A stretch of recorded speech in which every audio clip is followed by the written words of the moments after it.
بسم الله الرحمن الرحيم. الحمد لله رب العالمين، والصلاة والسلام على رسول الله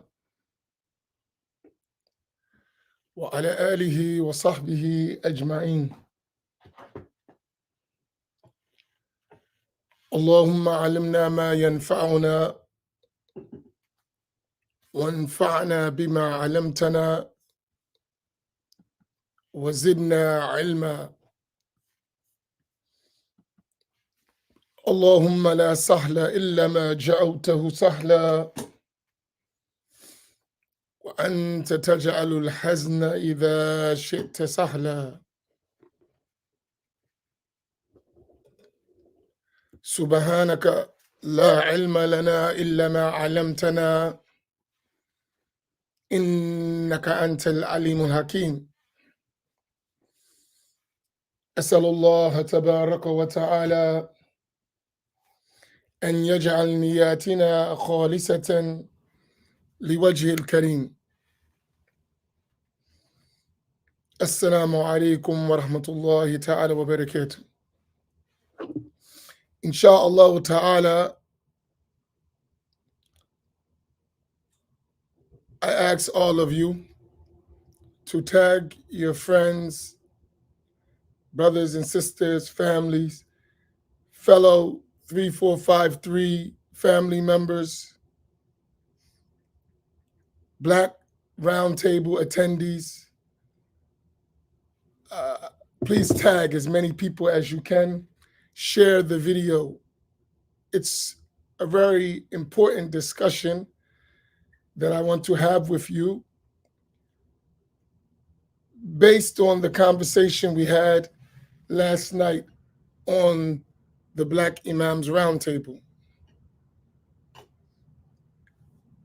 If you notice, the title of this live is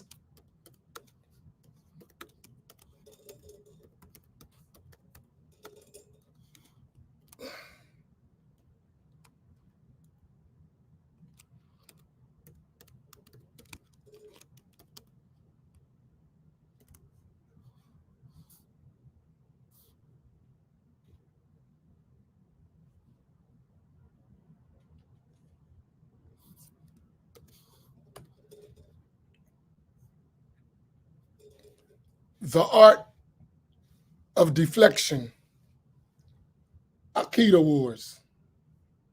So you can get a hint where I'm going from the title of this live. Could y'all do me a favor? Copy that title in the chat box and paste it back. So I mean, everyone is with me, and I want everyone to get this title in their mind. So could you do me a favor, copy it and paste it back? Barakallahu bikum. So if everyone could do that. The Art of Deflection, Aqidah Wars.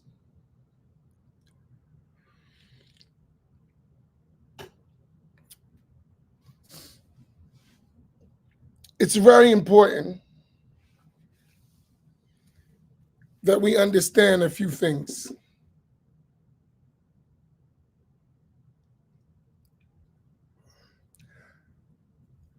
Anyone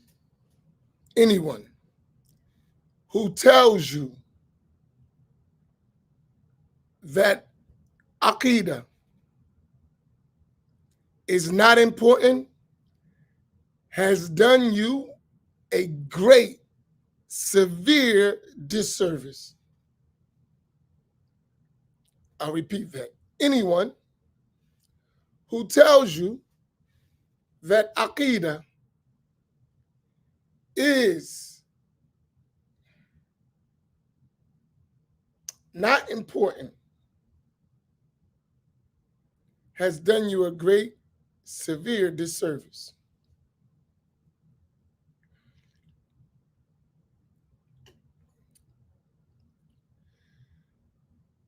On the contrary, Aqidah is the most important subject in Islam.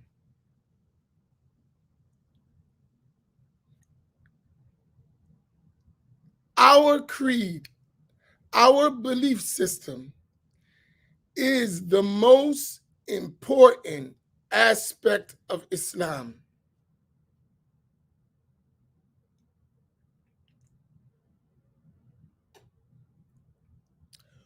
Without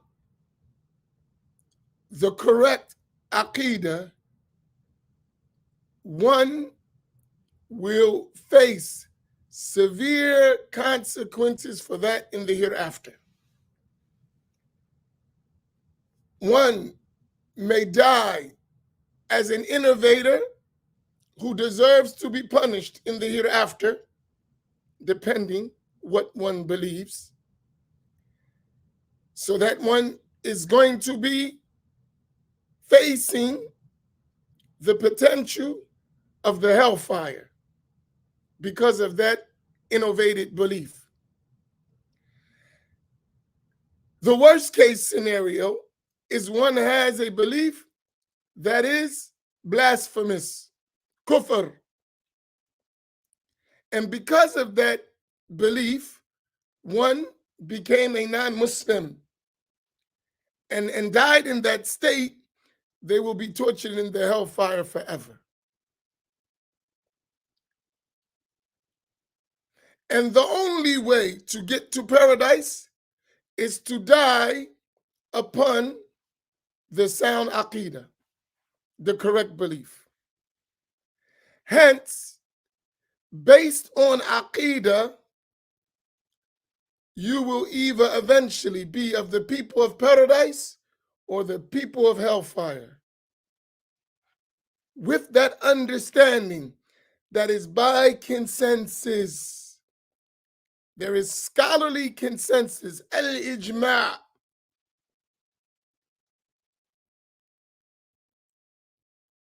that based on the soundness of one's Aqidah, one's going to be either in the hellfire or in paradise. And the foundational cause of entrance into either abode is based on one's Aqidah. I'm going to ask you a question. Does everyone understand that? And that's a serious question that deserves a serious answer. Does everyone understand that?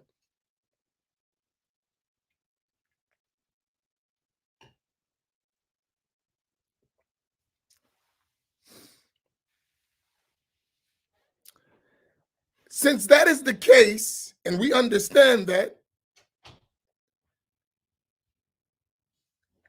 learning the correct Aqidah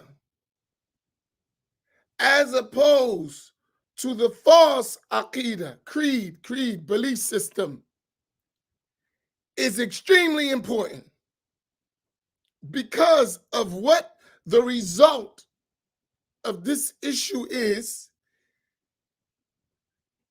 distinguishing between al-aqidatul sahiha, the correct creed, the correct belief system, and al-aqidatul fasida, the false, corrupt creed, is essential for our salvation.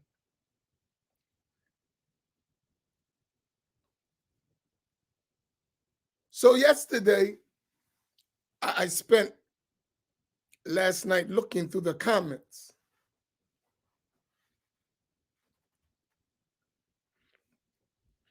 Of the Black Roundtable. It was over 1,000 comments, and I looked at them.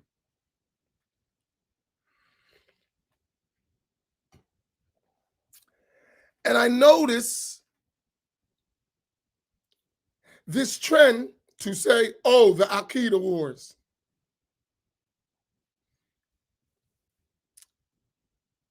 As if to dismiss the importance of the conversation.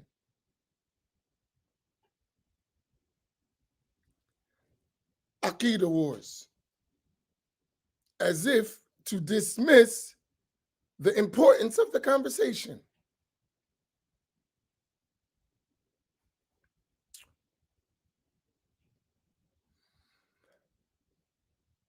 Then I heard another comment.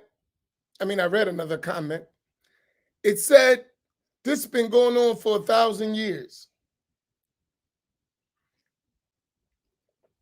As if to say it's not worthy of discussion and clarification.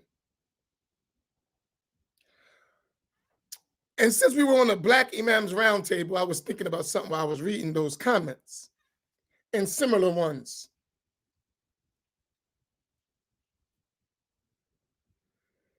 How many of you have heard when you bring up racial injustice that has happened to the Black man and woman in America, someone who's been perpetrating that injustice or is a beneficiary of that injustice tell you that was a long time ago?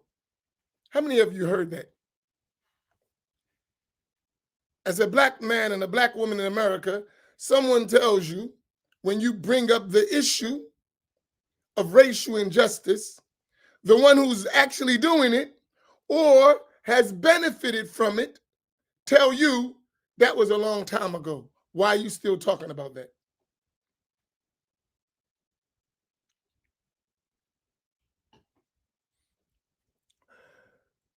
Many of us have heard that.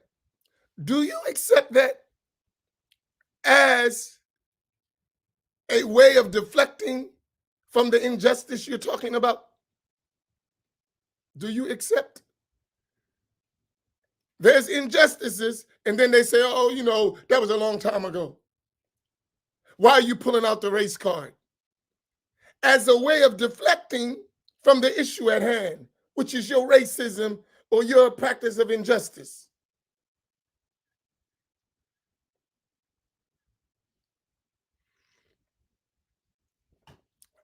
I like to call that the art of deflection. Since I don't want to deal with the topic because that topic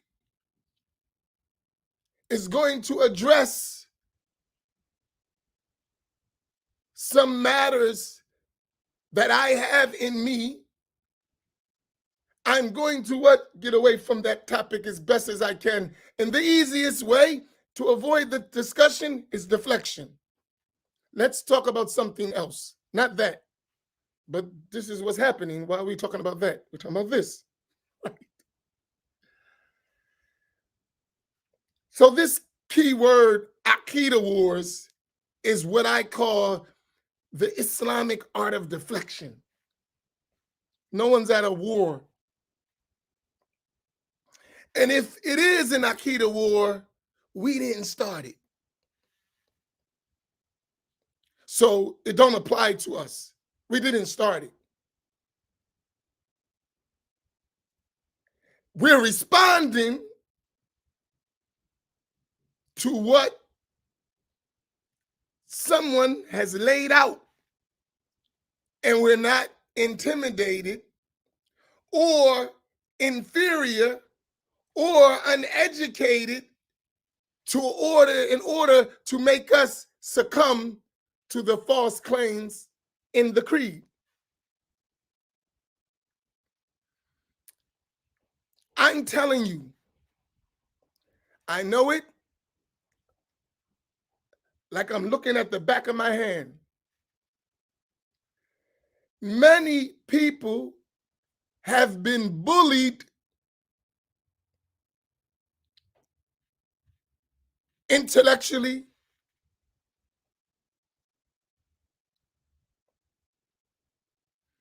through peer pressure to accept a false creed because of their lack of Islamic knowledge and understanding of the Quran and the Sunnah and the way of the Salaf and the scholars of the Khalaf and all of the books in the different Islamic sciences. They succumb to a bad creed because they couldn't defend a proper creed, or worse than that, they never even knew a proper creed. And they are used to pushing that down the likes of those type of people pushing that down their throat until they run into people who actually know what they're talking about, actually learned, and are able to respond adequately. Then the art of deflection kicks in. Aqidah wars. Where was Aqidah wars when for almost 50 years in our communities, you were pouring down the poor, uneducated inner city communities, pouring that stuff down their throats? It wasn't no Aqidah war then. It was we winning.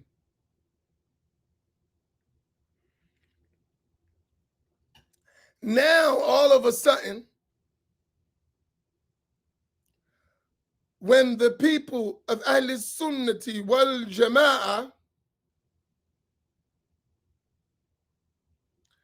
starts to respond with evidence and proof, both textual and intellectual, now is Aqidah wars.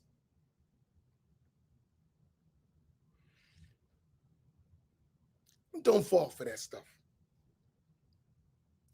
Say no. Every time you hear somebody say Aqidah wars, say no. Aqidah clarification. So whenever someone says to us from now on, let's stop the deflecting. When they say Aqidah wars, no. Aqidah clarification. We're not having a war. We're correcting, in terms of the Islamic creed, what some people have corrupted. That's clarification. That's not a war. That's very important. That's one aspect of it. Thus far, am I clear? But I have a couple things to say about this. I just wanted to clear that part first.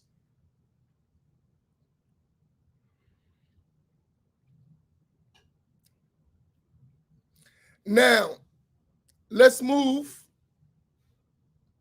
to the next part.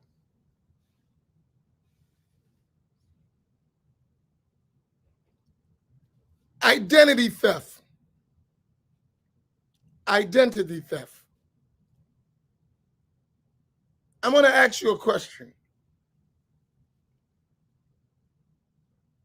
If someone steals your identity, are you going to remain silent and let them do whatever they want with your name and your ID and your information? Identity theft. If someone steals your name, however they get it, are you going to remain silent and let them do whatever they want with your name? Or are you going to address the fact that that person is not you?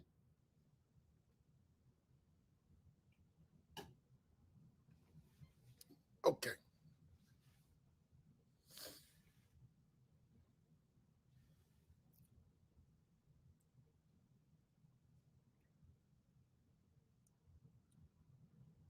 The Wahhabi Salafi movement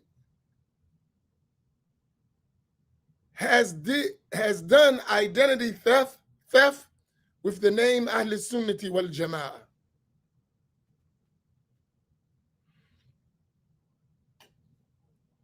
The Wahhabi Salafi movement has done identity theft with the term Ahl Sunnati wal Jama'ah. I don't want it to be unclear.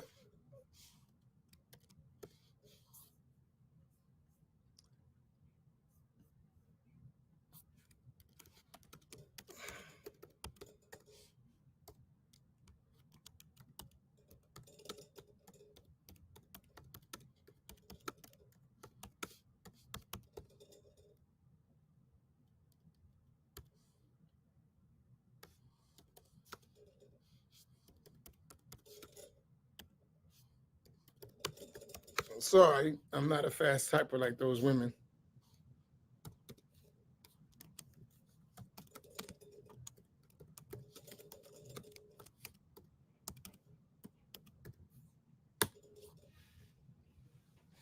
Could y'all copy and paste that?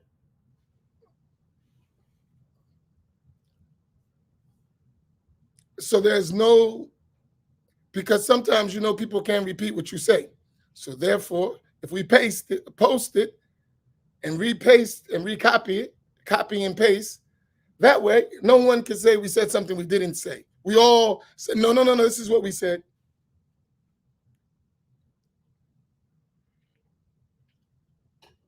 And unlike some people may misunderstand, I don't say nothing I don't believe. If I say something, I believe it.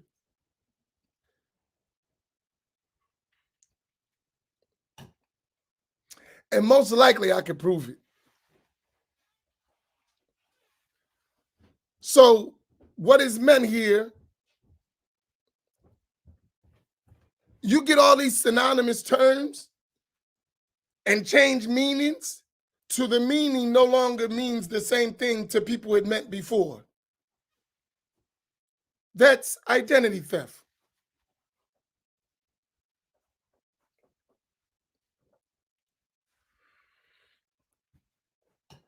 And the way you never discover that there's an issue of identity theft is by the art of deflection.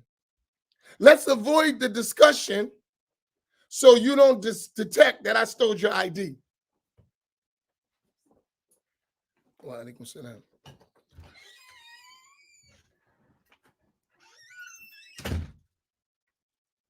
We're going to take this is going to be several discussions, because I believe if we don't have real conversation, this never is going to change. Because sometimes issues don't get solved, but progress is made. I'm going to repeat that. Sometimes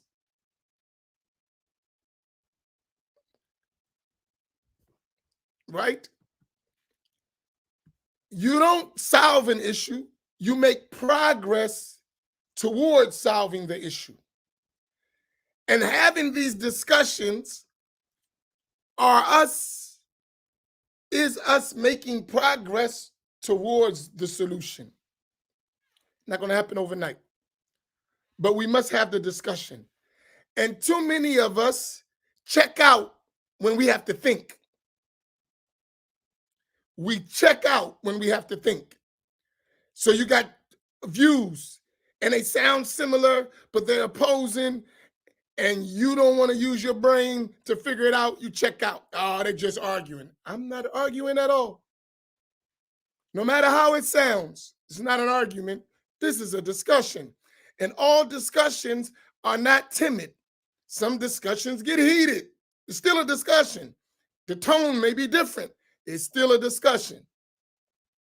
So don't check out because of that. Oh, I don't like the way he said that. Man, come on. We're adults. Everybody's not going to say things the way you like them. That doesn't happen. That's not how the world works. Don't check out because it's important, right?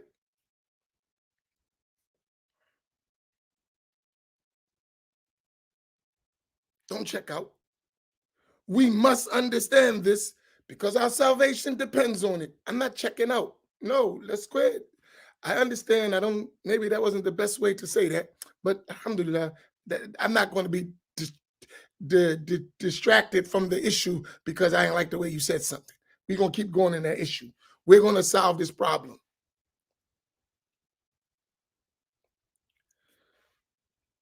So the identity theft.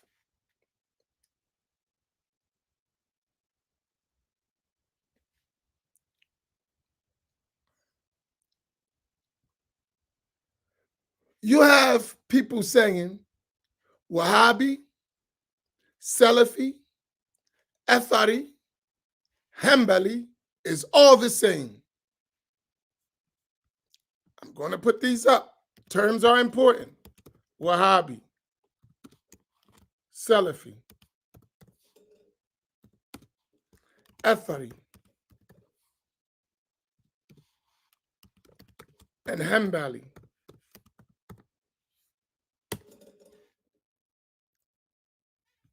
all those terms, they got people saying they all mean the same thing. So these are names, they're identifiers of creeds. Stop getting caught up in just the name. A name identifies a creed. Whenever you're talking about Aqidah, whenever you hear a name, it identifies a creed. Names don't mean that you're trying to be offensive. Please put that up. Names, titles, does not necessitate offensiveness. Do y'all got that? Can we put that up? Names / titles does not or do not necessitate offensiveness. That's another deflector. I want to make I want to deflect from the subject. The name.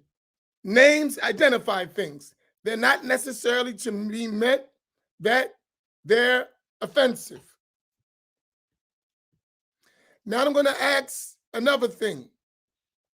If you're making a question, put the word question before you start writing. And another thing, we're trying to solve, I know some of us like entertainment. I got that. But that's not what we're doing. We're not trying to entertain nobody, even if it may be entertaining sometimes. So do your best to control your passion to entertain yourself in the comments. Stick to the subject, please. Just try our best to stick to the subject, because actually we're trying to save ourselves and others. So I know you might be all over the place, but I need you to stay focused. Stick to the subject. And when we finish one subject and it's clear, we can move to another one. But please stick to just one subject at a time. We're not that good at multitasking. We think we are, but we're not. Okay, so let me go back. So when you have a name or a title, that don't mean we're trying to offend you. That means I'm identifying you. And that name is a way to identify, in this context, certain creedal beliefs and practices that the people of that name use or identify with. That's it. And everyone does it, even the ones who don't like it. Those Wahhabi people, those Salafi people, they call others by names and titles. They say Mu'tazila, they say Murjia, they say Jahmiya, they say Khawarij, they say Rafida. They mention names. Why, when someone call you a name, they say Ash'ari, they say Maturidi, they say Sufi. Why, when someone says Wahhabi and Salafi, you get mad? If someone says, Amin Muhammad, you're an Ash'ari, Sufi, Shafi'i, I don't get angry. They're correct. I am Ash'ari. I am Shafi'i. I am following the way of Tasawwuf, so you can call me a Sufi if you like. I'm not going to get, even if you put deviant in front of it, that's just your understanding. I'm not offended. I am Ash'ari. And if you consider Ash'ari's deviant, then to you, I am a deviant Ash'ari. I understand that. Why would I get upset? Unless I'm trying to hide something. Why would I get upset? I wouldn't get upset. I am an Ash'ari, yes. I have the creed of the Ash'ariyah. Yes, I am an Ash'ari. I am not a Wahhabi at all. So I'm not going to pretend to be a Wahhabi. I'm not going to come and say, I want to let them know, I'm really Ash'ari, but let me act like a Wahhabi. Let me act like a Salafi. I'm not Wahhabi or Salafi. I'm Ash'ari. That's real. Now, if you have a problem with that, that's an entirely different discussion. But I'm not going to pretend to be somebody else, because I have a certain creed. And that ain't my creed. So I'm not going to say that. Do y'all got that?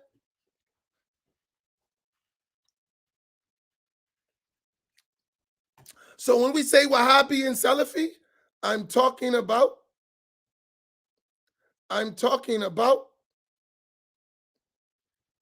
creed and what they believe. And the ones who believe that have been called Wahhabi. Do you follow my point? Salafi. Now, is that point clear? If it's not, this is a discussion. I wish we could have some big panel and we all manners and we could all be on and we could all talk. I wouldn't mind. Just clarification. It's not a debate. We can, because if we discuss, we don't have to debate. Once we clear, listen, I grew up, my wife reminded me something. I grew up in a city where Black people, we all lived, like many of us, I'm talking about, we lived in different areas of the city, different projects, right? To this day, I know we grew up in the 70s. To this day, everybody from their neighborhood tell you where they from when they talk. To this day, I'm from VAC. I'm from Back Maryland. I'm from Stanley. I'm from Pitney. That you're going to hear that to this day. That was in the 70s. Everyone identifies where they're from, right? So my wife made a joke. When we became Muslim, a lot of that broke up because we Muslim. So no matter where you're from, we Muslim, right? But everyone still reps their hood. It's just, we identify where we from, right? So one of my beloved brothers, two of them, their mother died. And they are from another project. That project's called VAC. But they're my brothers. I'm from Pitney Village. So at the funeral, one of the guy we all close because we're old and we're Muslim and we love each other, but we come from different areas. So the person mentioned, we all from VAC because that's where they grew up. And their mother was like a mom in the VAC. So mostly everyone there was from that area. But because we're so close, even though I'm from Pitney, that house was like my house too, because of us closeness in the religion. So when I went to talk, I was explaining that I'm from Pitney Village. Despite that, this woman was such a good caretaker, even from Pitney Village, way out my neighborhood. When I would go to that house, my mother was safe, right? My mother felt safe because she knew at that house, even though he's from a whole nother neighborhood, he's okay, right? But we still mention, and my wife reminded me, she said, you went in there talking about you from Pitney. I don't believe you said that.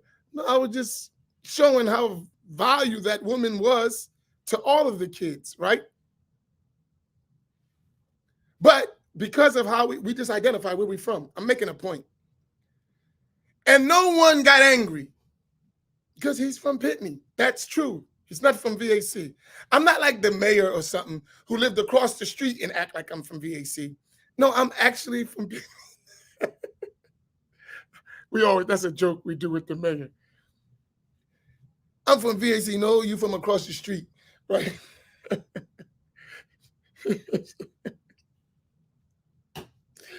Right. But anyway, we don't have a problem with that because that's where you're from, right? Only Atlantic City people get that joke, but it's funny. We always say it. My point is, if I said in that session, I'm from VAC, everybody said, no, you're from Pitney. They would have identified me, period, right? I couldn't claim what I'm not. And I'm quite sure in your neighborhoods, right? You have the same thing in your cities. Someone claims they from another area, you be like, no, no, no, no, no, no, no, you're from there. And it ain't always meant to put them down. It's meant to identify where you're from, because you're not going to make false claims, right? Y'all got my point? Because I know somebody get it, man, we one Muslims, we ain't tribes. You still tribes, right? When I was studying overseas, they say, even on my ijazas, it says Amin Muhammad al-Amriki. Dude, he didn't say, oh, Imam Amin Muhammad Muslim. The Sheikh would write Amin Muhammad al-Amriki al-Shafi'i al-Ashari. They would put it on my ijazas. That's what they wrote. And even when they would sign it, they would say Ashami, al-Masri. They would put it. That's what they write. So they identify themselves, and no one ever had a problem with that. Why, when it comes to identifying them, only them, it's a problem? You ever thought about that?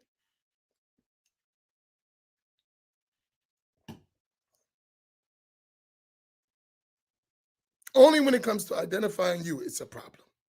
When it's everybody else, it's fine, fair game. Identify me, problem. So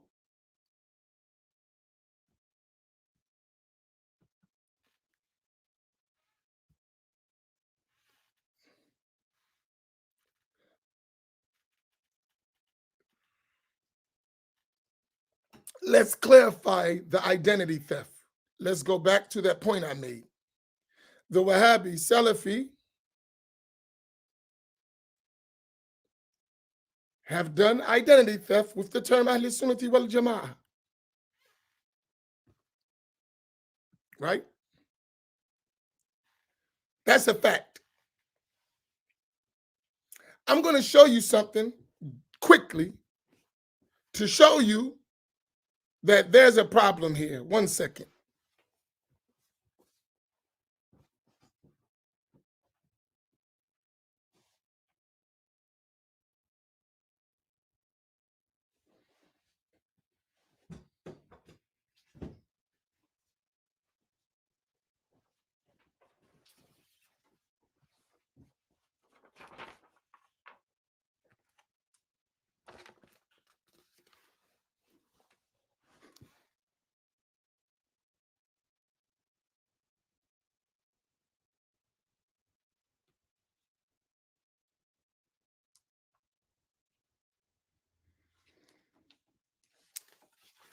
This book I have here, right? It was written by one of the scholars of Damascus, that's in Syria. His name was Muhammad Jamil Ashati. He was a Na'ib al-Hanbali bi Dimashq. He was a scholar in Damascus, right?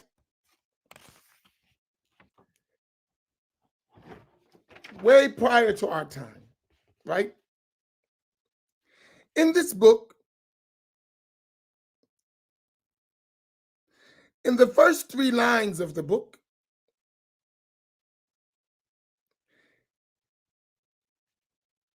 he said, praise be to Allah who made us a balanced nation, and salutations upon our leader, Muhammad sallallahu alaihi wasallam, who laid out for us every way, every part of this deen, laid it out, and upon his family and his companions,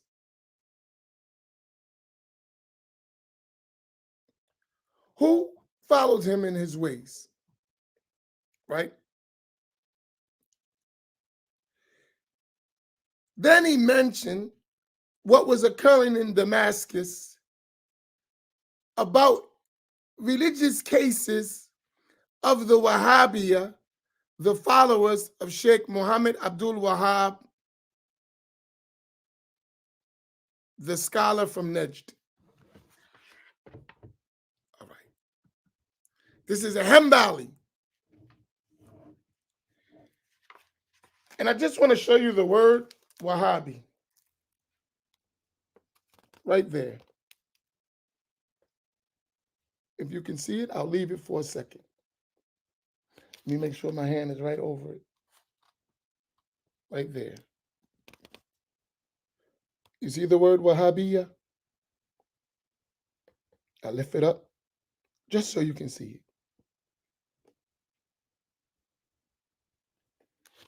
He's Hanbali scholar in Damascus. He mentioned Muhammad ibn Abdul Wahhab, the followers of Imam Muhammad ibn Abdul Wahhab. He called them al-Wahhabiyya.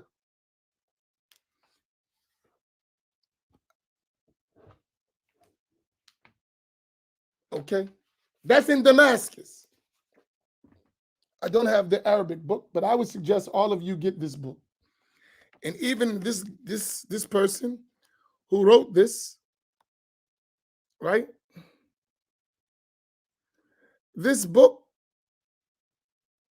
and the translation of the title is not explicit. It's called The Divine Lightning. As-Sawa'iqul Ilahiyya, the real title, Fi Rad ala al-Wahhabiyya. This was the brother of Muhammad ibn Abdul Wahhab.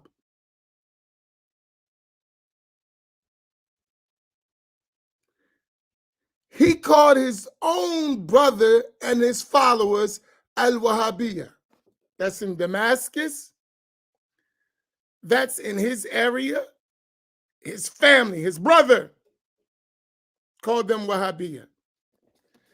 The Mufti of the Shafi'iyya in Mecca, he wrote a book entitled Fitnatul Wahhabiyya, the sedition of the Wahhabis. Sheikh Ahmed Zaini Dahlan, he called them Wahhabiyya.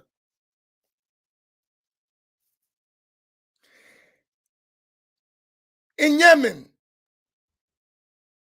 the Yemeni scholars in Hadramaut, they called them Al-Wahhabiyya. In Egypt, the Azhar scholars called them Al-Wahhabiyya.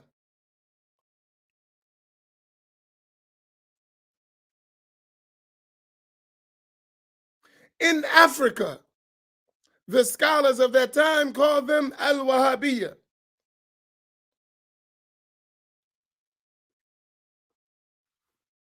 So that was Hanbali scholars. They weren't Ash'ari, and they said Wahhabiyya. They were Hanbali that I mentioned in Damascus. They were Hanabila. They weren't Ash'ari. Those people in the area who turned them Wahhabiyya were not Ash'aris. They were Hanbalis. So obviously they didn't see, and the Wahhabiyya, listen, in fiqh, follow the Hanbali school of thought predominantly.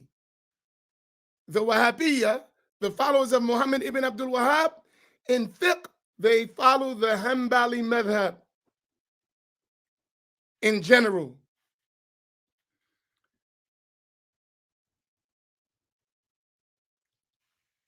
But they didn't call them Hanbalis. They called them Al-Wahhabiyya. Answer why. They were identifying them. They didn't say our Hanbali brothers from Najd. They said Al-Wahhabiyya, the followers of Muhammad ibn Abdul Wahhab. He mentioned it.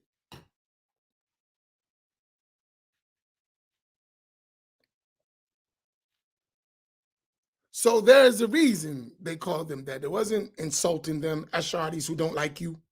No. They were identifying the followers of Muhammad ibn Abdul Wahhab. Okay. Now the question becomes, are you a follower of Muhammad ibn Abdul Wahhab or are you not? Because if you're a follower of Muhammad ibn Abdul Wahhab, he didn't say as Salafiyya.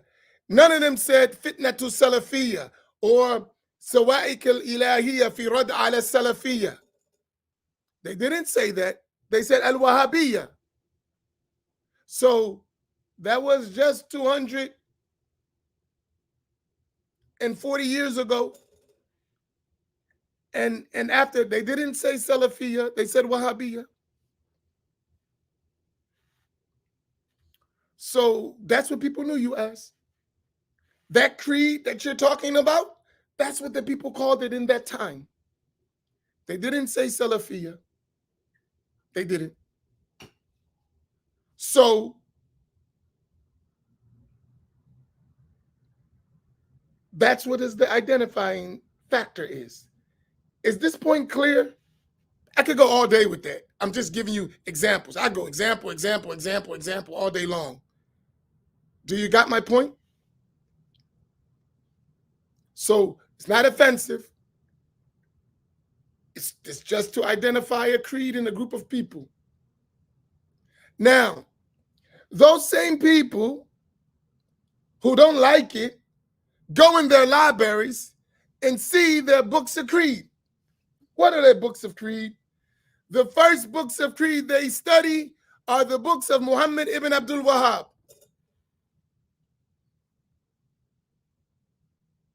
These are the books they study. Go look in their bookshelves.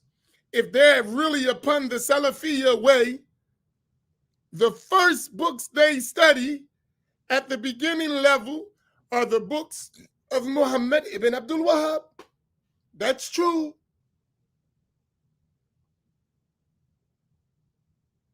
If they tell you, and they do, there is a sequence of study in Aqidah, they're going to start you with the books of Muhammad ibn Abdul Wahhab.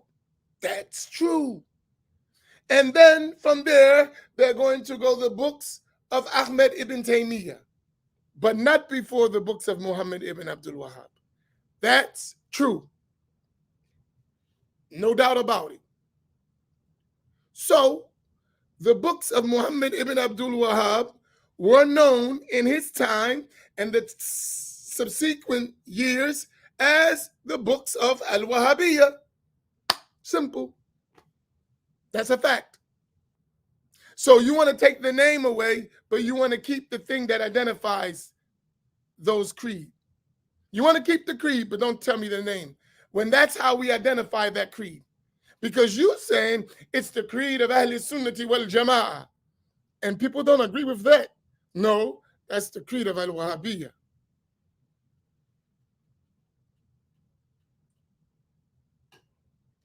Do y'all follow me?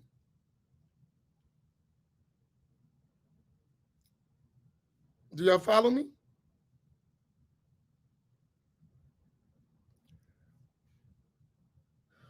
So don't be deflected by the name. We're just identifying a belief. Right? Listen, now I'm going to give you the why.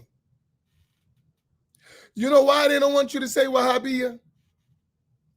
Because they are trying to tell you that they are upon the way of the Salaf, not upon the way of Muhammad ibn Abdul Wahhab, when in all actuality, they're upon the creed of Muhammad ibn Abdul Wahhab and claiming to follow a Salaf. There's a big difference in the two. Let me repeat that. They don't want you to say Al-Wahhabiyya because they want you to think that they are having the Aqidah of as-Salaf. So call us Salafiyya. In reality, that creed is the creed of Muhammad ibn Abdul Wahhab and his followers, and they're calling it the creed of the Salaf. That's a problem. Do y'all got that? I need you to understand what I'm saying. They don't want you to say al-Wahhabiyya. Why? Because they want you to believe that the Aqidah they're teaching is the Aqidah of as-Salaf as-Salih, the righteous early generations of Muslims. When in reality, that which they're teaching is the creed, the Aqidah of Muhammad ibn Abdul Wahhab and his followers. And they are calling that creed the creed of the Salaf. Is this point clear? This is facts. It's not a debate. Because if it's debatable, then we could take out the books of Muhammad ibn Abdul Wahhab and we could say they are deviant. And if you say, no, we must believe them and they are the correct, then that's an issue of discussion. It's not a debate. You're saying one thing and I totally disagree with you. Now, we're going to have to leave the books of Muhammad ibn Abdul Wahhab and then read the books of the Salaf and the works of the Salaf and see if it matches. That's not an argument. That's research. That's not a debate. That's research. And if it matches, then we need to say we're wrong and mistaken. If it doesn't match us, then you need to say you're wrong and mistaken. No problem. End of the thing. Because we're trying to find the truth. We're not going to deflect.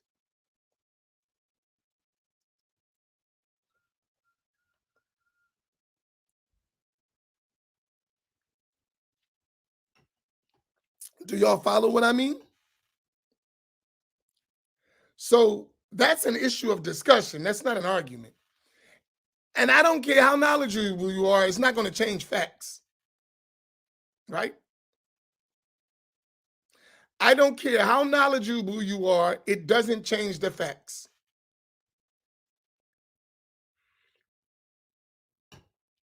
So because, and that's why I tell people, I don't know why you get intimidated when so-and-so shows up. So what? Is he carrying that Wahhabi creed? Yes. Okay. It's the same thing. Whether the one who don't know a little bit or he know a lot, it's the same creed. That didn't change. So why are you intimidated by him? He's carrying that same creed that the other guy had who just couldn't explain it. In fact, it should be a better discussion because he knows it.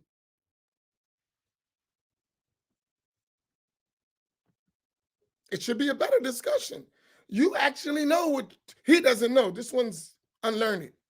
So he doesn't know. You're a scholar. You're a graduate from Wahhabi U. Then you know what is being said. He don't. He's a parrot, maybe just picking up some words. He doesn't really understand. You do. So now the discussion is much easier with you, long as we're honest. Right? If you say to me, for instance, you say, the Ash'aris believers, like one of those guys said to me,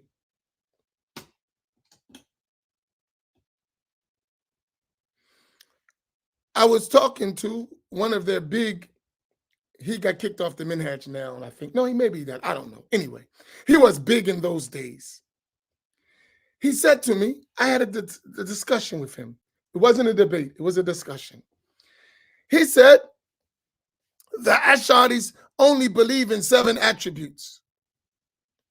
I looked at him. I said, who told you that lie? No, he was a leader among them, especially in the Black community. I said, who told you that lie? He said, I know. I was in Indonesia and I sat with the leader of some group he mentioned, and he was Ash'ari, and that's what they said. I said, you misunderstood. Ain't no Ash'ari ever told you no stuff like that.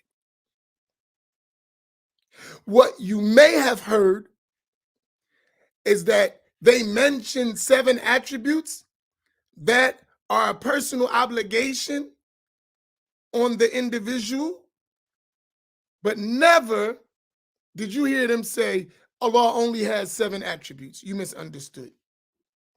I said, in fact, if an Ash'ari believes that Allah's attributes are limited to 7 or 13 or 20, that's kufr according to the Ash'aris. I said, what are you talking about? Who told you that? And his eyes went like this. I said, who told you that? That's completely false. No Ash'ari believes that. That's kufr.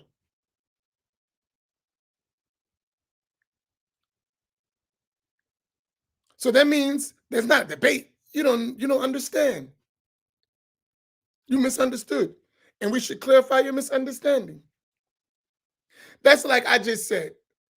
I said the Salafis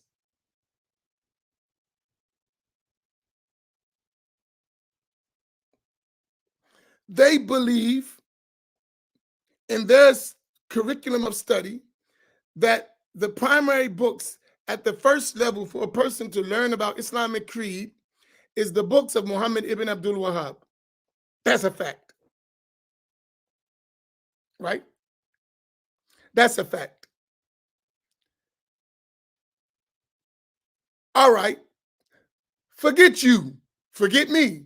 What do the scholars who are the imams of the so-called Salafi movement, which I say are the Wahhabiyya? But listen, we don't got to play. We don't got to get insulting. You call yourself Salafi, call you whatever you want. Hey, the leaders of that movement, what do they say? Who are the leaders of that movement? Ibn Uthaymeen, Bin Baz, Salih Fawzan, right? They're the imams of that movement, right? They're the imams of that movement.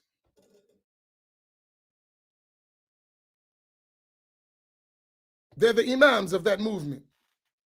What do they tell the people? Just what I said. Go read their books, go listen to their lectures. That's what they tell the people. So why, when I say it is a problem, when your sheikhs, they say it is no problem, it's on the haq. Why is it a problem when I say the same thing? They say it. Go read their books, go listen to their lectures, go listen to their fatwa. That's what you're going to find. That's what you're going to find.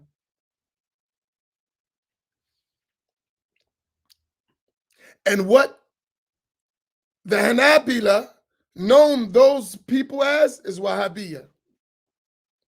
What the Ash'ira around the world knew those people in that time as Al-Wahhabiyya. What Al-Azhar scholars known them as Al-Wahhabiyya. Go check. This is not Amin al-Muhammad talking. Go look at the scholars of Azhar past from the time of Muhammad ibn Abdul Wahhab to this day today and see, do they walk around talking about Salafi? They say Wahhabiyya. And when they want to be politically correct, they'll say the modern day Salafis. That's what they say. As-Salafiyatul Mu'asira. That's what they're going to say. And you know why they put al-Mu'asira? Because they're telling you these are the Wahhabis. The contemporary so-called Salafis. This is a fact. This is not argument. It's not a debate. Stop deflecting. It's true. And if it is not true, then someone fabricated your books. Someone's altering the cassette tapes and audios of your sheikhs and changing everything. Then you should work on that. Y'all got a serious AI problem going on to the extent that they're just redoing all your stuff. But we all know that's not the case. You don't have an AI problem. You have a problem with being identified for who you are. But why run from it? That's what you're calling to. Say it. It's not a big problem. It's not a big problem. It's really not. As long as we can be honest, right?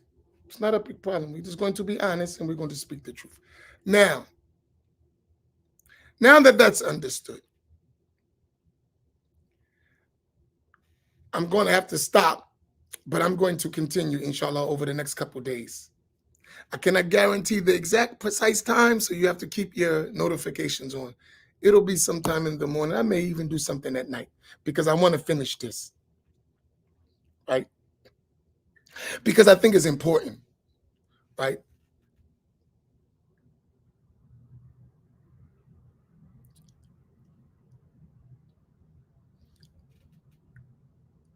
Let me address another thing, and I'll close with this, and I'll come back to it later.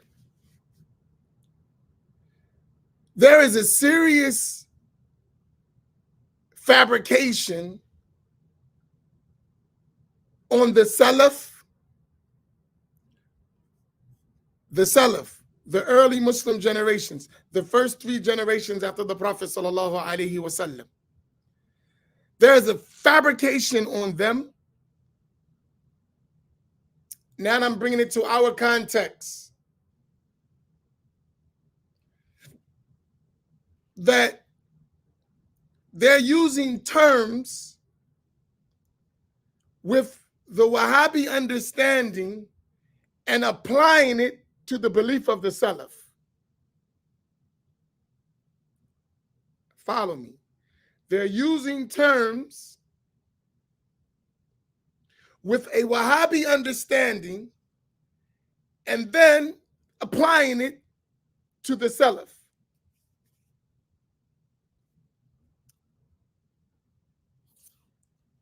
I want you to record these terms. Bila Kaif or Bila Kayfiyya.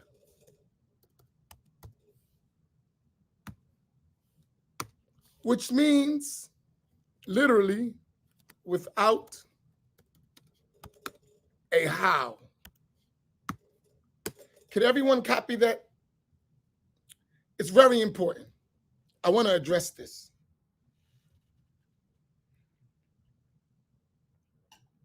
For understanding, and I'm going to take about 15 to 20 minutes. And if you had some questions, I'll answer those questions to the best of my ability. But I want everyone to, could everyone copy that? I'm going to put it up. Bila Kaif or Bila Kayfiyya.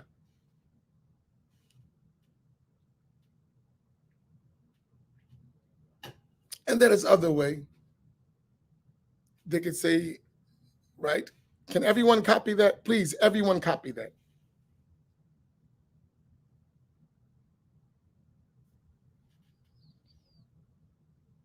Y'all got a lot of numbers in here. Come on, everyone, please, everyone, engage me, right? Please engage. If you're able, copy and paste.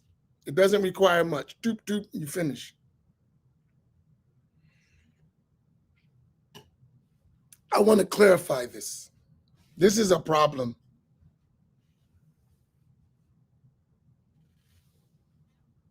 Right? Because if y'all learn, you don't got to be in the comments with the peanut gallery stuff. You can actually say real stuff and don't divert the conversation, because we're going to have some big conversations coming up. I expect that after last night's roundtable, they're going to have that discussion. They're not just taking that on the chin. As we saying around our way, they ain't gonna take that on the chin. You know they're coming, right? So since they're coming, let's get prepared for a real conversation, which I welcome. I'm not in the least bit worried about that. I welcome. Come. Right?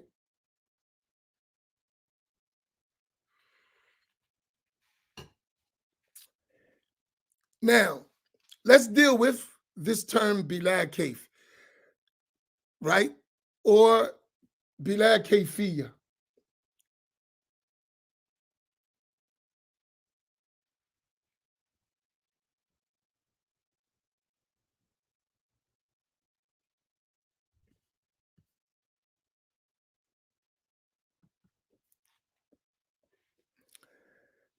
I'm going to go with they're trying to, the Wahhabi Salafi. I'm not going to talk about individuals because individuals should talk for themselves. I'm talking about the group, right? Or their scholars. Listen, stop set tripping on individuals. We talked about that. The individual don't mean anything. He's carrying some creed. Let's get to the bottom of it. If Imam Amin says he's Ash'ari, just say what the Ash'aris believe. Even if Imam Amin is jacking it all up, it don't change what the Ash'aris believe, right? Listen, if I'm jacking it all up, that don't change the belief of the Ash'aris. It's well documented. You can just fix my mistakes. That's easy. So you don't need to act like I'm the Ash'aris. No, I'm a follower of the Ash'aris. And if I follow them correctly, I'm correct. If I follow them incorrectly, I'm incorrect. And then once we discover what is the correct way, I need to adjust myself. That's it. That goes the same thing for the Wahhabi person. Don't get at so-and-so. So-and-so may be jacking it up. Let's get to what they say, their scholars, their books. That's where we do. So we don't have to like attack the individual. He may misunderstand. He's human. He doesn't have to be a bad person. He misunderstood. So let's get their understanding. What I understand from the Wahhabi's books and from what we heard last night, the Wahhabi books, what they say is that we affirm the attributes of Allah with the apparent literal meaning and the kayfiyya, the how, or the kayf, we leave to Allah. 1, 2, 3. Please write them. Y'all ready? They say, according to what I understand, in their books, in their scholars, they say, number one, we affirm the attributes of Allah mentioned in the Quran and the Sunnah. That's number one. That's what they say. Number two, we give them the apparent literal meaning in the Arabic language. That's number two. Number three, they say we leave the kayf, the how, or the kayfiyya to Allah. Number four, to be fair, add four, and they say Allah is not like his creation. Y'all got those four things? That's what they say in their books. That's what their scholars say. And anyone who's Salafi can correct me if I'm wrong in that. No problem. That's what I understand from their books, from the words of their scholars, and even from their laymen who are a little educated. They affirm, number one, the attributes that Allah mentioned in the Quran and the Prophet ﷺ mentioned in the Hadith. According to them, they affirm them. They give them the literal meaning in the Arabic language, the well-known literal meaning in the Arabic language. Third, they leave the how of those attributes to Allah, according to them. And lastly, they negate any resemblance to the creation. Y'all got that? I know it's difficult, but I need y'all to do me a favor. When you type extra stuff other than what I'm saying, you're making it difficult for people to follow, even if that's not your intention. Even if you intend to clarify, some people can't do all that. They can't multitask. You're distracting them. Just till I finish, let them stay on focus. Seriously. Some people, they see them comments, they'll forget everything I said. You just distracted them. Now they're not going to learn. They're trying to figure out all that other stuff. Try your best to resist it till I finish. Please, please, please, because it's very important. We need them to get it. We're trying to do the same thing, but we can't all do it at the same time, right? So let's just be patient till we get these points. So everyone got the 4 points? Yes or no? Everyone who got the point, say aye. The 4 points that I mentioned, that is the beliefs of Al-Wahhabiyya who call themselves Salafiyya.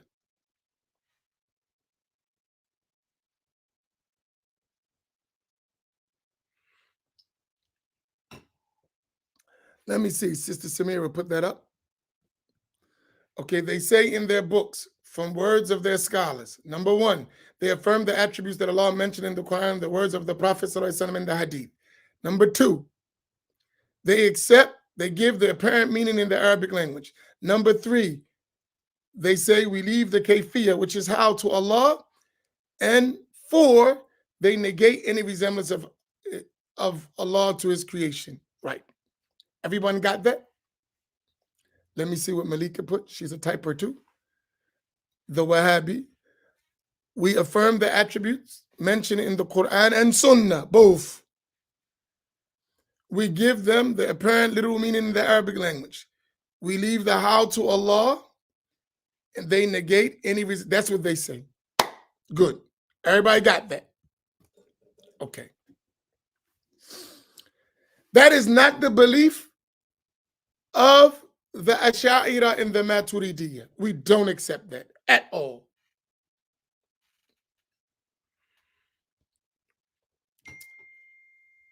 Things are known by their opposites. Things are known by their opposites. Write that down. Things are known by their opposites.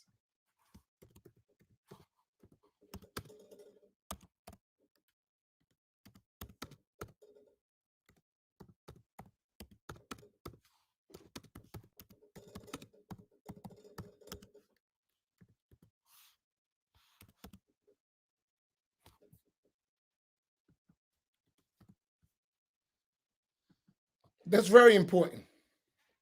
I'm going to give you the Ash'ari and Maturidi opposite of that, as we've learned from our teachers. So we're just clarifying right now.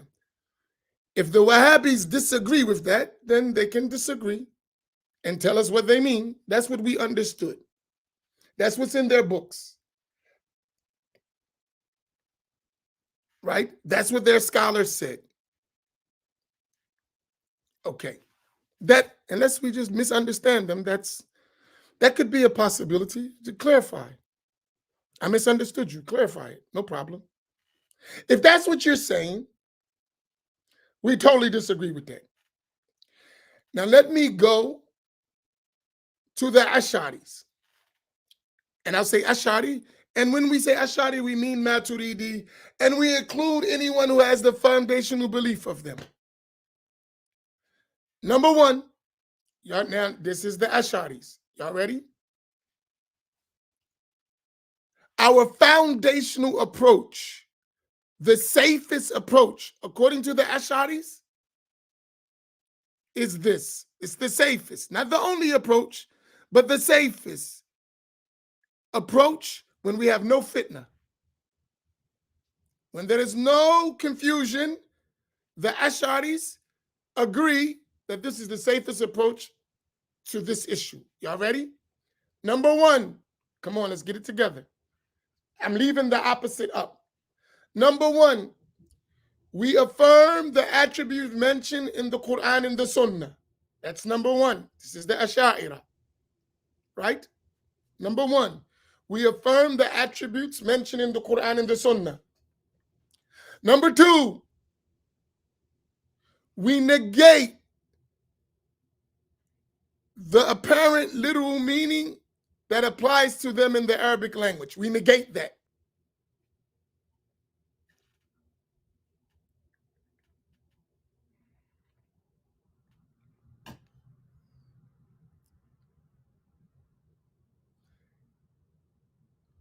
Number two is going to be a little extra to it, because when we negate that apparent meaning, we leave the true meaning, the intended meaning, to Allah, while negating the apparent literal meaning. The true intended meaning we leave to Allah. That's number two. So it's a little longer, right? We negate the apparent literal meaning in the Arabic language, and the intended meaning of that word we leave to Allah. That's number two. Number three, we negate a how for Allah. We negate.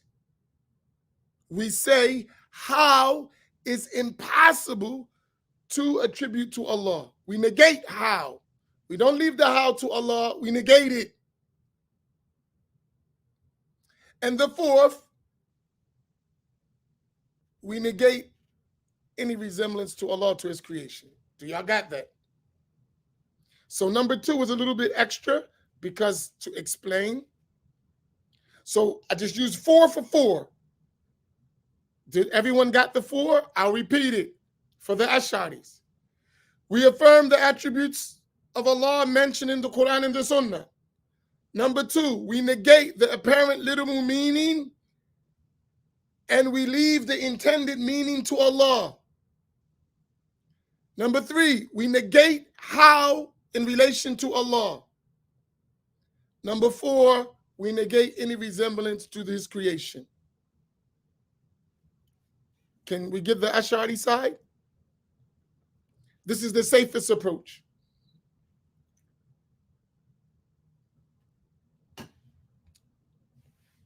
Did y'all get all that?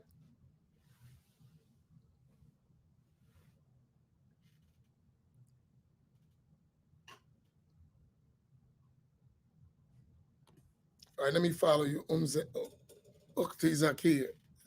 Zakaria. Okay. Ash'aris, we affirm the attribute mentioned in the Quran and the Sunnah. We negate the apparent little meaning that applies to them in the Arabic language.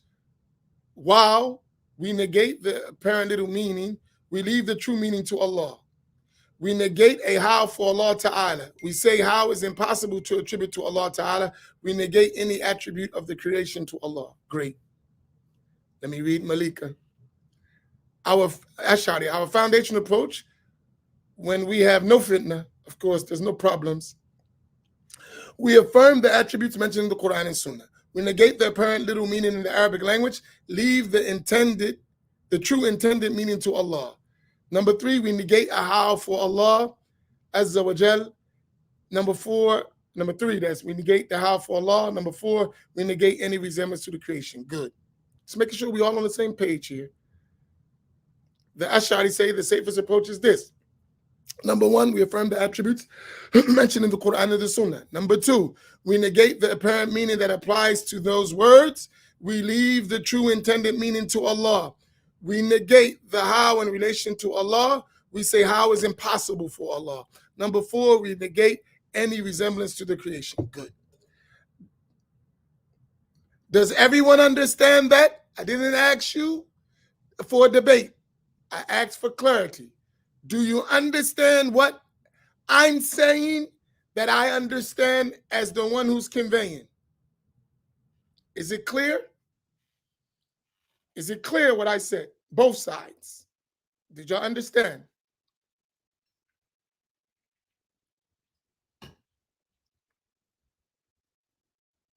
It's clear. Everybody got it, right? Good. Since we got it and we understand, it is obvious that we're saying two different things. Is that correct? It is obvious that we are saying two completely different things. Is that clear? We got that, right? We're not saying the same thing at all.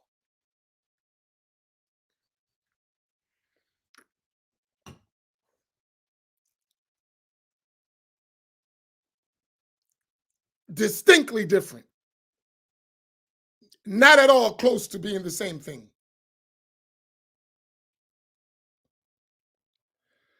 So if that's the case, let's not take my word. That's why I said write it down. Right? Now, the next step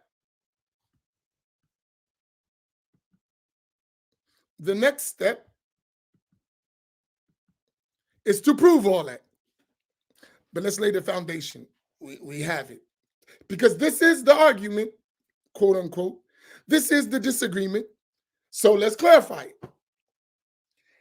At least we understand what we're talking about here, right?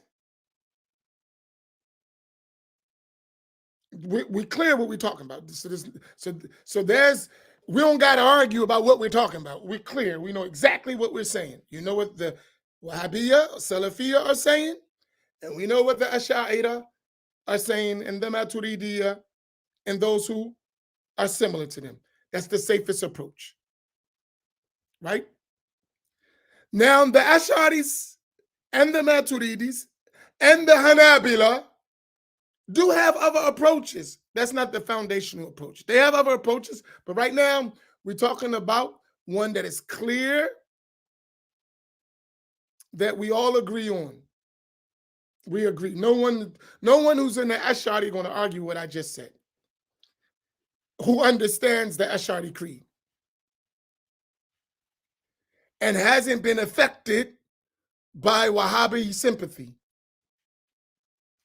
I need to say that, because many Ash'aris were former Wahhabis, and they're still trying to process the differences and trying to include that which is not included. A lot of us are like that, unfortunately, in our time. A lot of people say, I'm Ash'ari or I'm Hanbali. Not so much the Maturidis, alhamdulillah.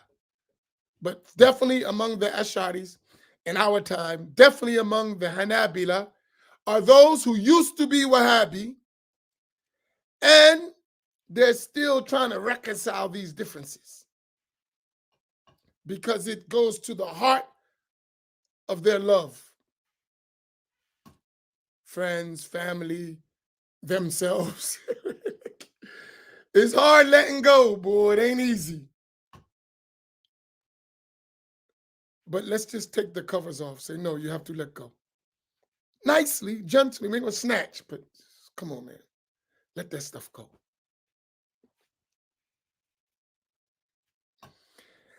Okay. So the differences from what we discuss are clear in this issue. Don't go nowhere else. We all affirm the attributes mentioned in the Quran and Sunnah.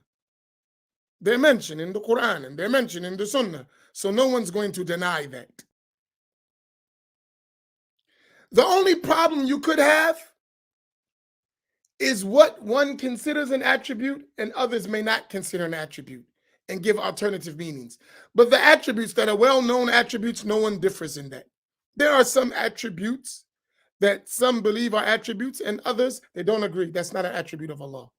It is a metaphor. It is used for something else, not as an attribute.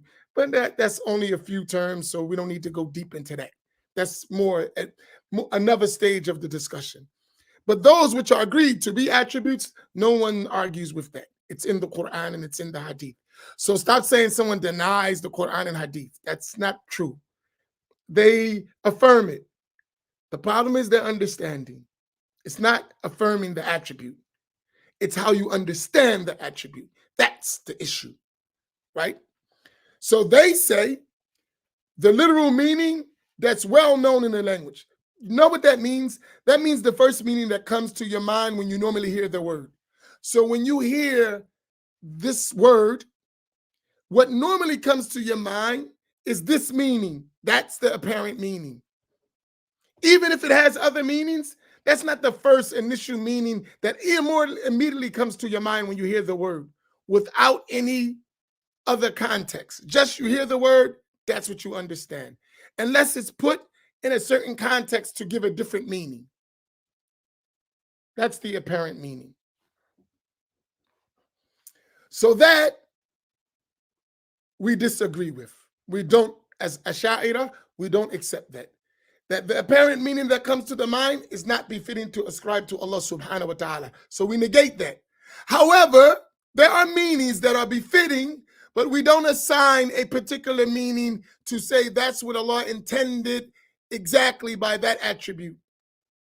We know it is a befitting meaning, but we leave the meaning to Allah. There is a befitting meaning, and there may multiple befitting meanings, but we don't select which one that Allah intended, but we negate the apparent literal meaning that could lead people to liken Allah to his creation. The third aspect is problematic because they affirm a how, but only Allah knows the how. They affirm, they say there is a how. We don't know the how, but Allah knows the how. The Ash'ariyah do not accept that. We say to say how about Allah, to attribute that to Allah is impossible. It's not befitting. You cannot say a how that you know or that Allah knows. How is impossible to say about Allah and his attributes. Do y'all get that point? So when we say bila kayf, we say that Allah is not attributed with a how. We don't mean there's a how, but we don't know it. No, how is negated about Allah and his attributes. They say there's a how, we just don't know it. It's not the same thing.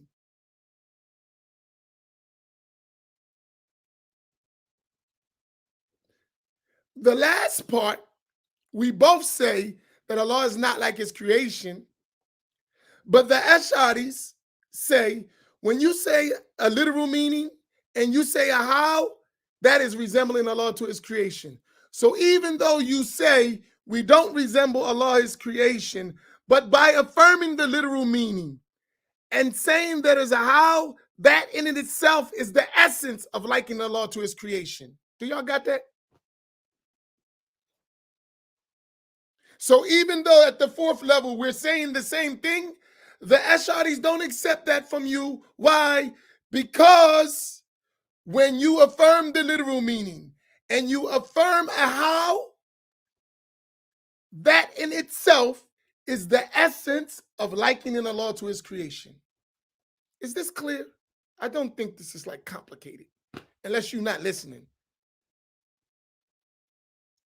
This is very clear, right?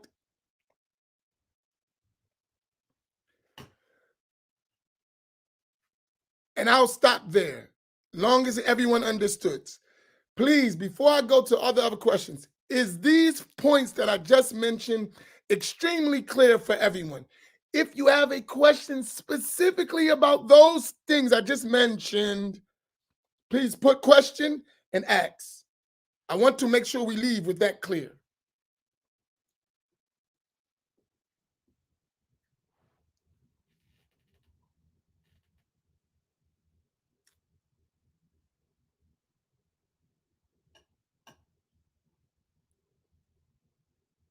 Do y'all got it? So I don't want to hear y'all messing this up, right? You said it's clear. You said it's understood. So don't tell me it's just semantics. It's not semantics. That means you don't understand, right? Because you're like, man, it's just semantics. It all sounds the same. You're not listening. It don't sound the same at all. It's completely different.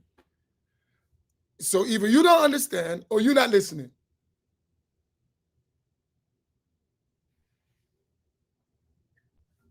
So no one has the excuse no longer to say it's semantics. It's not semantics, right?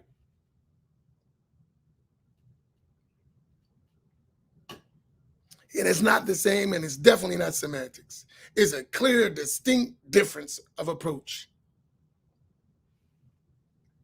Now, I'll open it up. Yes, that is right, Muhammad. You cannot say how. We negate it. Okay. Now I'll answer those few questions. I'm sorry for going so long. I know if this person left, can I ask an Aqidah related question? If you're still here, Hilal or Khalil, go ahead, feel free. I don't know if you left, but if you're still here, you're welcome to ask your question. I'll go to the next one. If you're making a question, put question so I can know it's a question. The brother last night was explaining the attribute in a way which reminded me of how Christians say the Ma'asik, they are three Trinity, which is total opposite to Ma'asik. Similarly, to say Allah is nothing like His creation, but He has a hands, eye, face. We don't know how. It's similar, double top.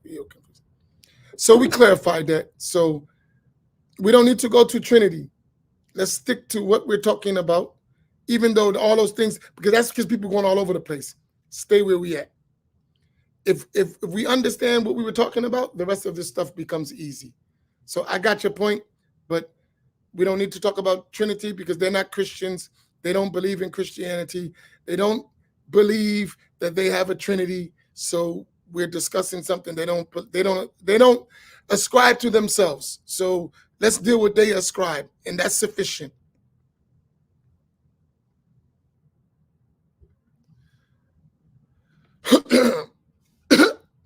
Why do Salafists deny they are Wahhabi? They say that this is a title given to them by their enemies. Really, their belief is the belief of the Salaf. That's what they claim. That's why they don't like to be called Wahhabi. They say we are Salafi. Our belief is the belief of the Salaf. And the belief of Muhammad ibn Abdul Wahhab was the belief of the Salaf. That's a claim that we reject. But that's why. But not all of them take that. Al-Albani didn't get upset with that. He said, even though we don't accept it, for us, it means the true belief in his book of Fatwa.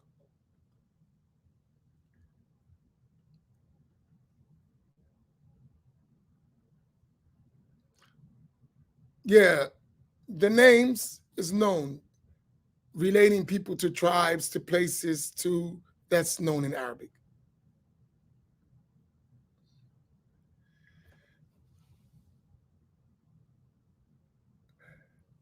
Some of them do.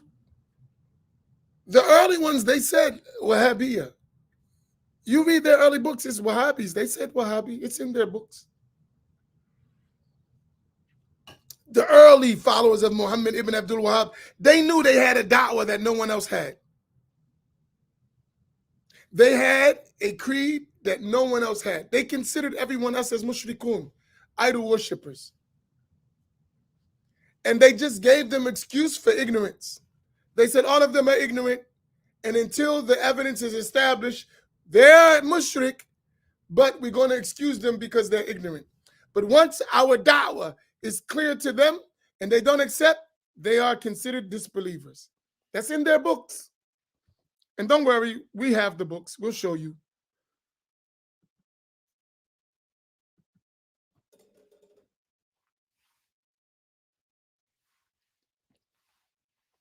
Why do the Wahhabiyya have an issue with tafweed? Because they think that's ta'til. They think that is denying Allah's attributes. That's what they believe. That's why they have a problem with tafweed. Because they say if you don't take the literal meaning and leave the how to Allah, you've denied his attributes. That's why they don't accept tafweed. That's a claim. Now, is it true or not? That's another story. But that's why.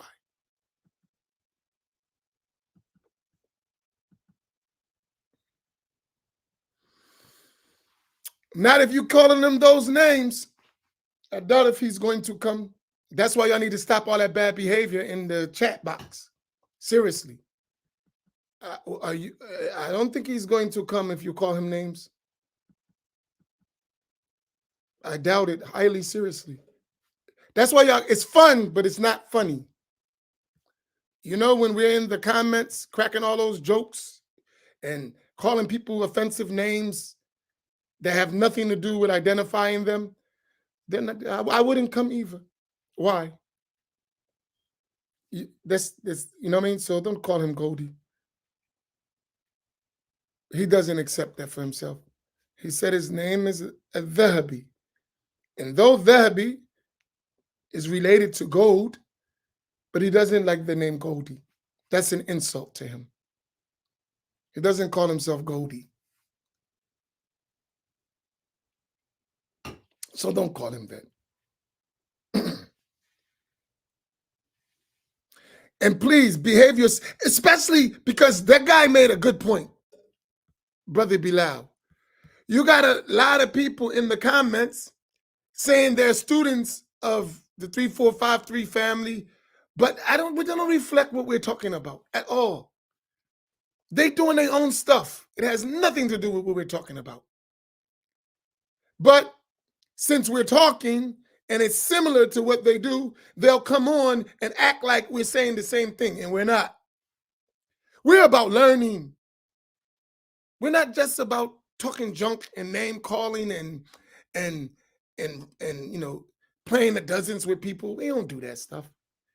Not as a habit. We may have some fun here and there, but when we're trying to learn, we're dead serious about that. We're not just like, and I don't hate Wahhabis. I hate misguidance. And sometimes people fall into misguidance because the truth is not accessible to them. So I don't walk around, I hate the person's a Wahhabi, I don't like no Wahhabi. I don't feel that way. I feel that the person didn't have access, and that's why he's a Wahhabi. And then there are those who just are stuck there, even with proof they're there. That's a whole different topic. Most of the people, they don't understand even what's being said, let alone to be a Wahhabi. And we just, because they have that belief, and they really don't even have the belief sometimes. They just know words that were told. They don't even know what they mean at all. I'm speaking about our people. So I don't think it's fair to just be like clowning them. I don't think that works. I think it's disgusting, to tell the truth.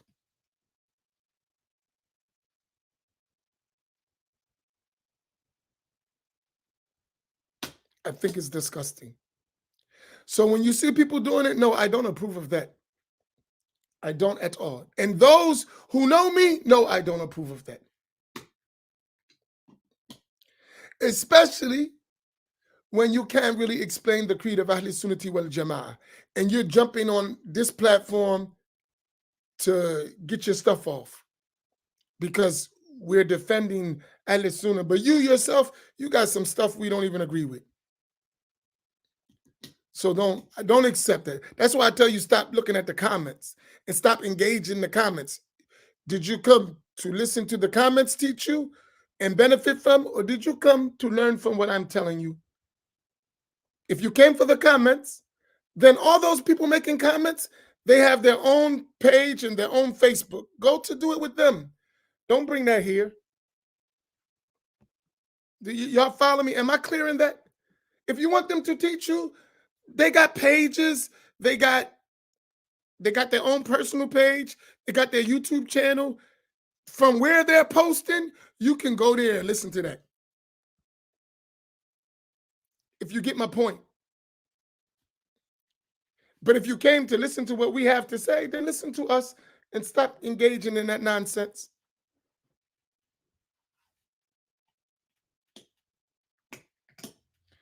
Because even the brother, we're having a serious discussion trying to get across to him, and he's getting distracted by all that nonsense in the comment section. Come on, Ox, stay focused. Don't pay attention. How many times did you hear me say, don't pay attention to the comments? Act like they're not there. Especially if they're not on topic. If they're on topic, that's why I have it there. I have the comments so you can ask questions, so you can get clarifications. We don't have the comments on so you can be a teacher. If you were a teacher, I would have you on the screen. I wouldn't have you in the comment section. If you were a real teacher, I would have you on the screen and I would be quiet and let you do it. You wouldn't be in the comment section giving your footnotes. I would have you on the screen. Go ahead. And I would be quiet. I would just let you do it. And I would go in the comments, and you won't see me making a bunch of footnotes unless it is to ask a question or to get clarification. That's what I would do. And what I want to do, I want to tell you something. All of the people who's in the comments explaining, I would like to have a session with us explaining together. How about that? All the ones who are really explaining, not clowning, you really want to explain. How about we all come together and we do a session with us clarifying? How about that? Wouldn't that be great? Since you want to explain, now I'll give you an opportunity to explain. Right? Let's all come together and we explain together. Since we're saying the same thing, let's make sure we're all on the same page. You're welcome. I'm willing to do that. So if you really think you're a teacher, if you're not a teacher, you should be learning. If you're a teacher and you're conveying, then, and we're saying the same thing, then why don't we just come together and say it? That makes it much easier. You're a teacher. We're teaching. We're saying the same thing. Why don't we come together and teach? You should be honored. You shouldn't be in the comments. You should be on the screen. And people should know that you have the correct creed and you understand and you're a teacher and they should benefit from you. You shouldn't be in the comments. You should be on the screen.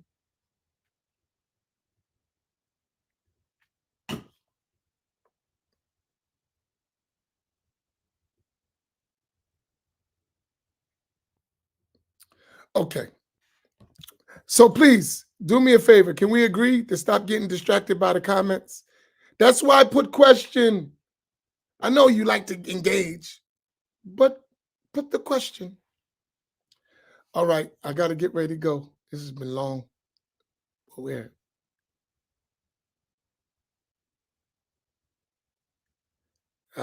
Finally. Yeah, so Hussein, let's be as respectful as possible. I know we got that itch to do our stuff, but let's try our best because we're trying to get somewhere. Is number 4 on both sides? Yes, in their conviction. No, in their understanding. So both say Allah is not like the creation. That is their conviction. But the way they understand it is not the same. The Ash'ari's description of Allah doesn't resemble the creation is not the same as the Wahhabis' description of Allah not resembling the creation. So when the Wahhabiyas say Allah is not like his creation, and what they understand that to be, the Ash'aris don't agree with that. In fact, they say what you just said is not resembling the creation, is actually resembling Allah to the creation. And likewise, when we say Allah does not resemble the creation, the Wahhabis say we're denying Allah's attributes. It's not the same. You have to figure this stuff out because you have to have the correct belief. So when they say Allah is not like the creation, we don't agree. We say what you said is resembling Allah to the creation. When we say Allah is not like the creation, they say we don't agree. You're denying Allah's attributes. I hope that ain't complicated for you, but it's real. I want you to understand, so at least you can know what's being said.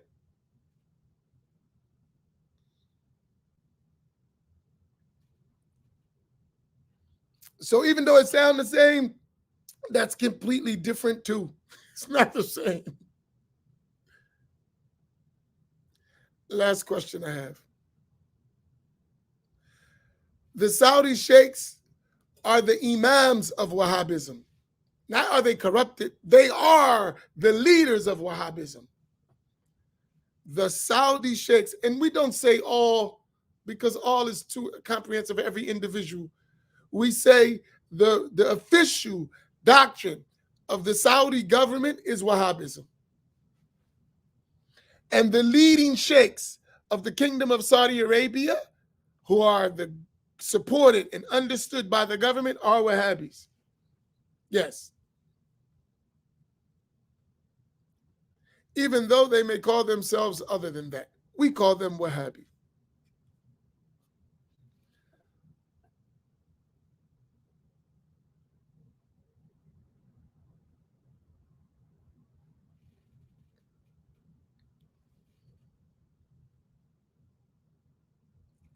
Okay, so, all right. I think we covered everything that I wanted to cover for today. I thank y'all for engaging me. This stuff is important. If one person learns, I feel it's worth all my time. The Prophet sallallahu alaihi wasallam said, if Allah guides by you one person, it's better for you than the red camel. If Allah guides by you. He told Sayyidina Ali ibn Abi Talib this. One person is better for the red camel. So if one person gets it, and I hope way more than one person gets it, it's worth all my time. Right? It's worth all my time. Because many people don't understand. They need clarification.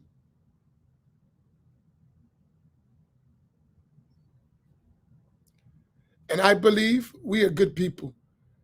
And if we get it, it's going to change our whole perspective. But you have to be patient.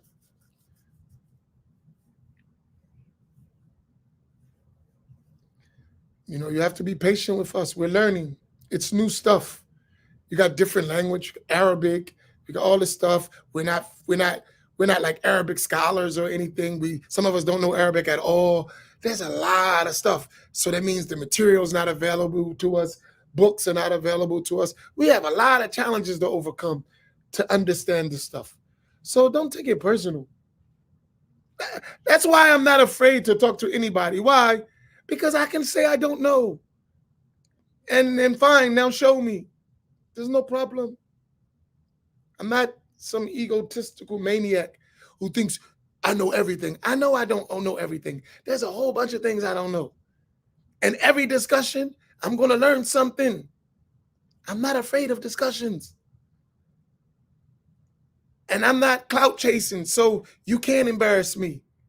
Because if it's the truth, I'm going to follow it. Even if it's against me, it don't make a difference. I'm not going to be embarrassed. Ever. Because I'm not making false claims for myself. I'm not. Hey, I was an Ansar. It can't get worse than that. Right? No, joking. Hey, we came from Christianity to different movements. Hey, man, it's not going to drive us crazy. We're searching for the truth. That's how we got here.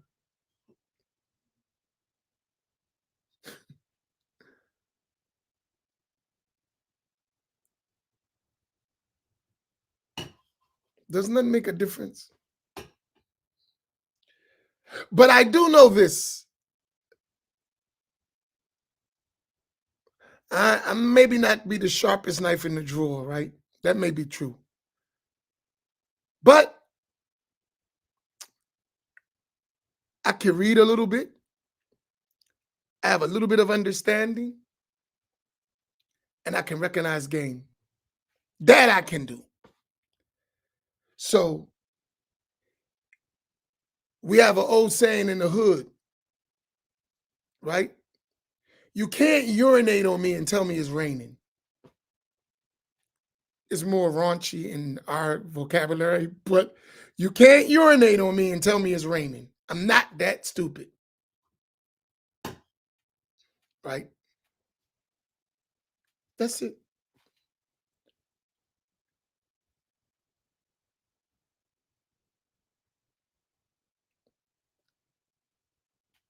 I know the difference between a book and a footnote. I know the difference. This is what the author said, and this is what you're saying. And I can read, and I can see the difference, and I can listen. So you can't tell me it's raining outside and it's sunny. It's not going to work. And that's how I would like all of us to be, right? And then we can just learn. It's going to be stuff you don't know. That's natural. That's going to be till you die. And after you die, you're going to learn some more stuff you didn't know while you're in the grave. And then when you get out the grave, on the day of resurrection, you're going to learn some more stuff you didn't know. And after resurrection, if you enter paradise, you're going to learn some more stuff you don't know. And when you go to different ranks, you're going to learn more stuff you don't know. And even if you end up in hell, you're going to learn some stuff you didn't know. For the rest of your existence, you're going to learn some stuff. Count on it. So don't stop learning. As long as you exist, you're going to be learning new things. The only one who knows everything and his knowledge is not increased and doesn't become new knowledge is Allah subhanahu wa ta'ala. And no matter what, you will never become Allah tabaraka wa ta'ala. So you always going to learn. And if that's your attitude,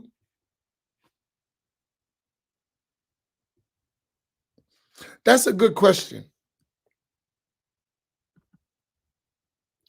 The Salaf didn't explain the word istiwa, and yet, other than that word in Arabic, they never gave substituting words in Arabic that are synonymous. They only said what Allah mentioned in the Quran and what the Prophet mentioned in the Hadith, except in rare exceptions, which the Salafis don't even want to talk about those rare exceptions. The majority of the Salaf, they just recite the verses as they came, and they didn't give another word, not in Arabic and no other language. You follow? So that is correct. And that's what I would like for us all to do as a foundational principle. Then at least the argument is going to, the discussion can be toned down. You start all this translating, and translations have meanings, and meanings, it's a problem. Especially when you're talking about Allah subhanahu wa ta'ala. It's different if you're talking about the creation. Then I know what the word means. It's obvious, right? If it ain't out of context, that stuff's obvious. But we're talking about created things. You're talking about Allah. That's Allah subhanahu wa ta'ala. You can't talk about Allah like you talk about creation. That's the problem. We're not talking about created things. If you say yed to me about a creation, I understand. It's an organ, it's a limb. It has a form, it has a shape. Even if I don't know how it looks, I know it's a form, it's a limb, because it's a creation. When you're talking about Allah subhanahu wa ta'ala, you cannot talk like that. If you understand what I mean. We're talking about Allah. We're not talking about human beings or animals or inanimate objects. We're talking about the creator, not creation.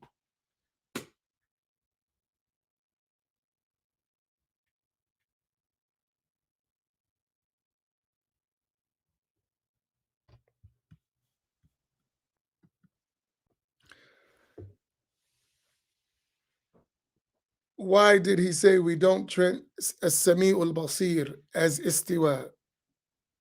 Because as-Sami'ul Basir is not al-istiwa. And we say as-Sami'ul Basir, and we don't attribute to Allah limbs and organs.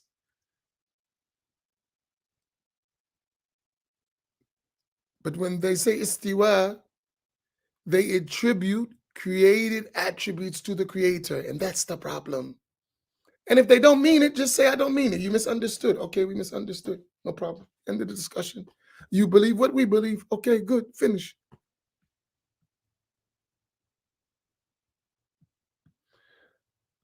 Okay, I gotta go.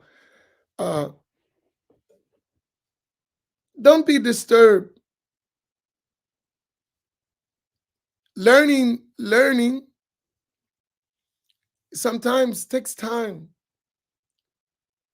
That's why I say really Like, calm down with the jokes and insulting because it's a distraction for some people. They're not even really listening to the conversation. They're distracted. Minimize the distractions. And let's have a learning session, right? We can do it. We're able to do it. We're able to have public discussions. We're able to do it.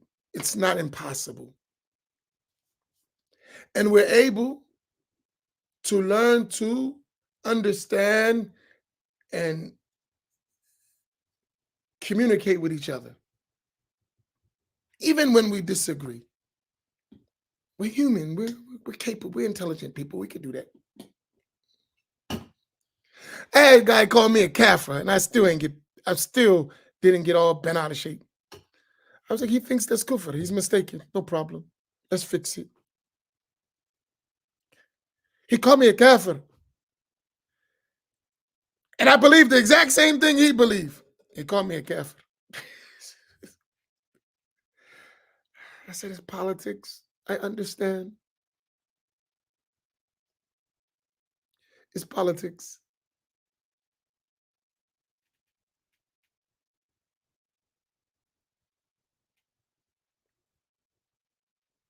I understand politics. It's political necessity to call me a kafir. I got it. I don't agree with your politics, but I understand why you did it. And I do understand why you think that's kufr. I just disagree with you. And now we can have that discussion, right? I'm not going to get bent out of shape about that, though, because I know I'm not kafir. I just know you misunderstood. And we need to correct your understanding if you want to. If you don't, nothing I can do about it. But in any case, I'm not going to get upset about that, right?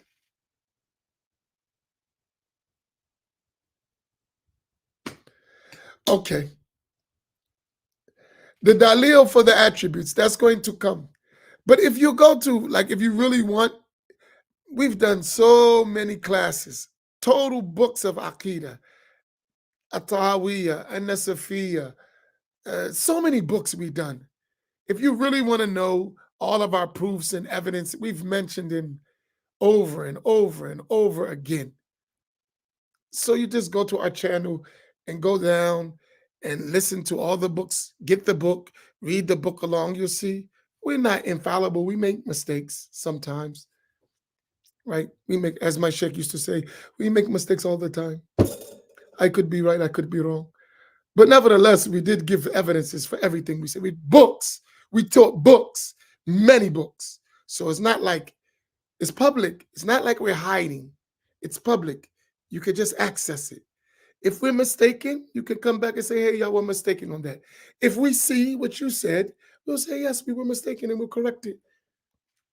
And one should just be the same way, and we're all good. That's it. Oh, boy. I love y'all. And that's why I spend my time doing it. I think it's worth it.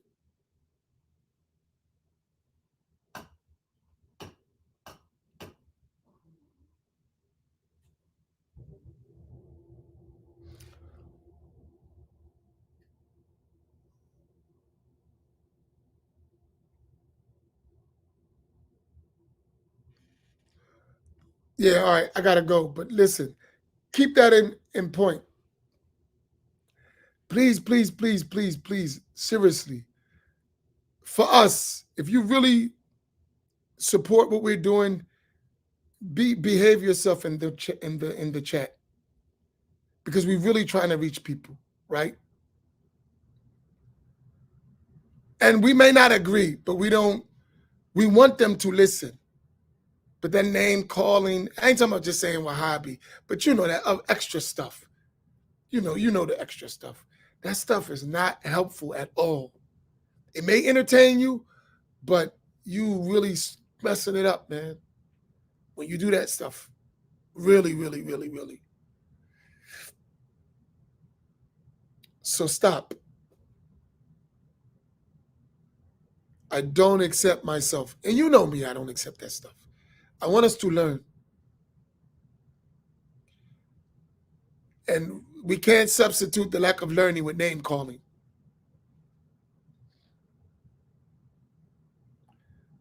That's not a substitute. Let me just call you some names and that satisfy me not knowing.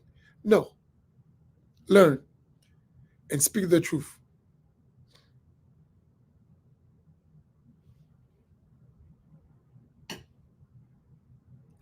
So, inshallah, barakallahu bikum. May Allah reward you all. And when I get another moment, maybe tomorrow, I doubt tonight I'm shot because I have other things to do. But I will come and go to the next stage. I'm going to continue this. I want to keep this as a series. At least till it's totally clear for most of us. And then you can go teach and help, inshallah. All right. Assalamu alaikum wa rahmatullahi ta'ala wa barakatuh.